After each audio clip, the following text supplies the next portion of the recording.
யாழ்ப்பாணம் மாவட்ட செயலாளரின் பதவிநிலை பெயர் பலகை கொண்ட வாகனம் இன்று யாழ்ப்பாணம் பலாலி வீதியில் கந்தர்மடம் சந்தியில் விபத்திற்குள்ளானது.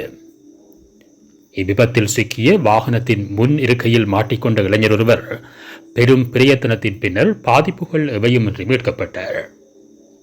யாழ்ப்பாணம் மாவட்ட செயலாளரோ அல்லது அவரது சாரதியோ விபத்தின் போது அதில் பயணித்திருக்கவில்லை என்று முதற்கட்ட விசாரணைகளில் தெரியவந்துள்ளது. மாவட்ட செயலாளரின் மகன் தந்தையின் வாகனத்தை செலுத்திச் சென்றார் எனவும் அவரது நண்பர் வாகனத்துள் சிக்கினார் எனவும் தெரிவிக்கப்படுகிறது. வாகனம் மரம் ஒன்றுடன் மோதி கடும் சேதமடைந்துள்ளது. அப்பகுதியில் நிறுத்தப்பட்டிருந்த மோட்டார் சைக்கிள் ஒன்றும் இந்த வாகனத்துடன் மோதுண்டதில் கடும் சேதமடைந்திருந்தது. அரசு அதிபரின் பதவி நிலை குறிப்பிடப்பட்டிருந்தாலும் அது அவரது உத்தியோகபூர்வ வாகனம் அல்ல என்றும் அவரது தனிப்பட்ட வாகனத்தை அவரது மகன் செலுத்திச் சென்றார் என்றும் முதற்கட்ட செய்திகள் வெளியாகியிருந்தன.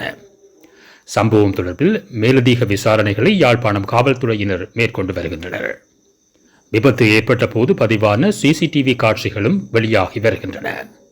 விபத்தின் போது வாகனத்தை செலுத்திச் சென்ற யாழ் மாவட்ட செயலாளரின் மகன் போதையில் இருந்ததாக உறுதிப்படுத்தப்படாத தகவல்கள் சமூக ஊடகங்களில் வெளியாகி வருகின்றன.